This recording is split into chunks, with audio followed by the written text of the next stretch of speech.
Can you imagine waking up, hearing air raid sirens, and then watching missiles streak across the sky? Well, that was the tense situation after reports emerged of missile that was heading towards Jordan. Iranian state media claimed that Iranian forces targeted a US military base in Jordan as part of retaliation for recent American strike. However, Jordan presented a very different picture here. Jordanian authorities said that their air defense system intercepted incoming missile before they could reach their intended target, which is the good news, by the way. But at this stage, several details remain disputed. Different governments are offering different versions of their event, but one fact is becoming increasingly clear.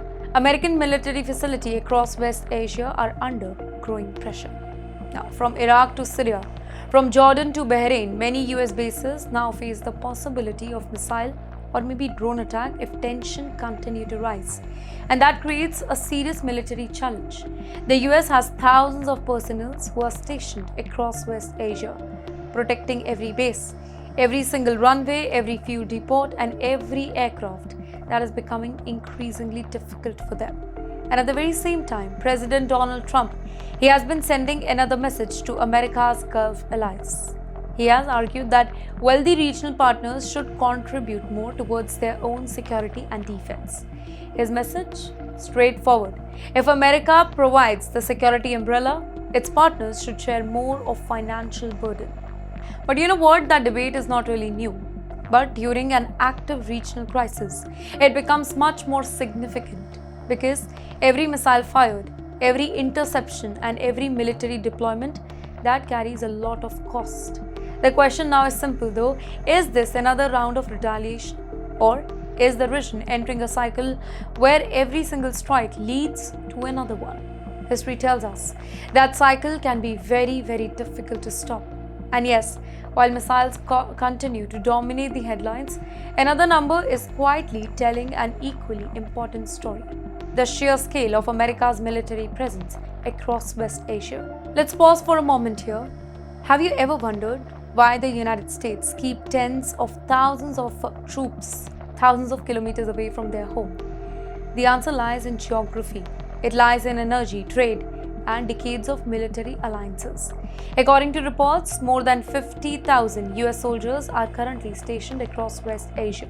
They are spread across multiple countries. Some operate air bases, some protect naval facilities, others help train partner militaries. Many are responsible for missile defense system.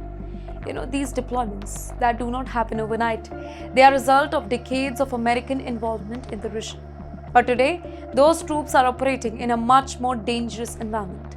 While here, Washington and Tehran continue to accuse each other of violating understanding aimed at reducing tension. Each side says that the other is responsible for recent escalation. As trust disappears, the risk of miscalculation that grows. Sometimes wars do not begin because leaders actually want one. Sometimes war begins because one missile is misunderstood. One drone crosses a border, one military commander reacts, and suddenly neither side can step back. Well, here military experts, they often warn that this is one of the biggest dangers during periods of high tension. Not only deliberate attacks, but accidents, miscommunication, or maybe unexpected events. And that is why every missile moment, it is now being watched very, very carefully. And that is why every military moment is being watched. Every bomber deployment, every aircraft carrier, every missile battery, every radar system. Because together they tell us whether countries are preparing for peace or preparing for something much bigger. Well, the coming days will be very important. Diplomacy still has a chance here, but military preparation are also continuing at full speed. The question now is not only whether the fighting will continue, it is whether more countries will become involved, and if they do, then the consequences could reach far beyond West Asia.